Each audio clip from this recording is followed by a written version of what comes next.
Dollar تاریخی بلند ترین سطح پر کیسے پہنچا اور دوسرے ممالک پر اس کے اثرات کیا ہوں گے؟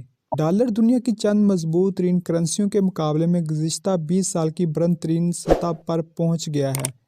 اس کا مطلب یہ ہے کہ ان ممالک میں ڈالر خریدنا زیادہ مہنگا ہو گیا ہے، جو پیسوں، یورو یا کوئی اور کرنسی استعمال کرتے ہیں۔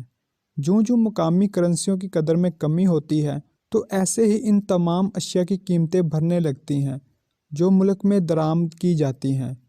جب کسی ملک کی کرنسی کی قدر کم ہو جاتی ہے تو نہ صرف اس ملک میں افراط زر یا مہنگائی میں اضافہ ہو جاتا ہے، بلکہ ملک کو ڈالر میں وہ قرضے واپس کرنا بھی مشکل ہو جاتا ہے جو اس کی حکومت نے بین الاقوامی اداروں سے لیے ہوتے ہیں۔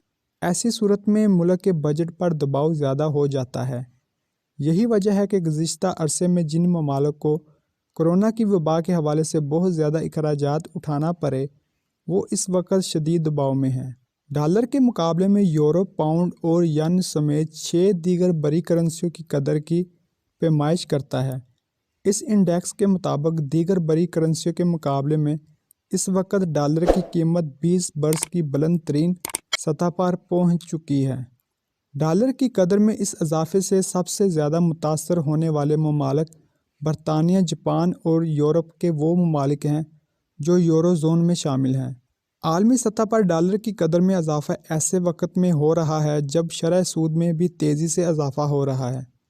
اس صورتحال سے نمٹنے کے لیے کئی ممالک کے مرکزی بینک افراط زر پر قابو پانے کی کوشش کر رہے ہیں، لیکن اس کا نقصان یہ ہوتا ہے کہ ملک میں معاشی ترقی کی رفتار کم ہو جاتی ہے۔